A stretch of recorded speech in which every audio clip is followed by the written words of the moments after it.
ఒకవేళ నీ రిఫ్లెక్షన్ అచానక్గా మాయమైతే అద్దంలో ఉన్నది ఎవరు? ఉదయం కార్తీక్ అద్దం ముందు నిలబడ్డాడు. కాని అక్కడ ఎవరూ లేరు. అతను గబగబా వెనక్కి తిరిగాడు. గదిలో మాత్రం నిశ్శబ్దమే. నిన్న రాత్రి నిజంగానే జరిగిందా అని అతని మనసులో సందేహం మొదలైంది. ఆ రోజు మొత్తం అతను అద్దం వైపు చూడకుండా గడిపాడు. కాని రాత్రి మళ్లీ వచ్చింది. గదిలో చీకటి పెరిగింది. గాలి లేకపోయినా కర్టెన్లు మెల్లగా కదిలాయి. అచానక్గా టక్ టక్ టక్ అని శబ్దం వినిపించింది. ఆ శబ్దం అద్దం దగ్గర్నుంచే వస్తోంది.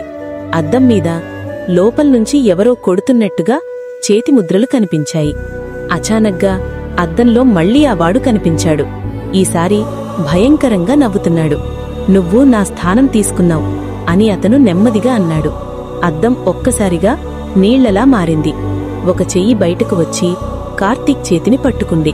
వదిలేయ్ అని కార్తీక్ అరిచాడు. కాని అతను అద్దం లోపలికి లాగబడ్డాడు. కొన్ని క్షణాల తర్వాత అక్కడ మరో కార్తీక్ నిలబడ్డాడు. ఇప్పుడు అద్దంలో ఉన్నది ఎవరు? పార్ట్ 3 కోసం KVS9 క్రియేషన్స్ ఛానల్ని సబ్స్క్రైబ్ చేయండి.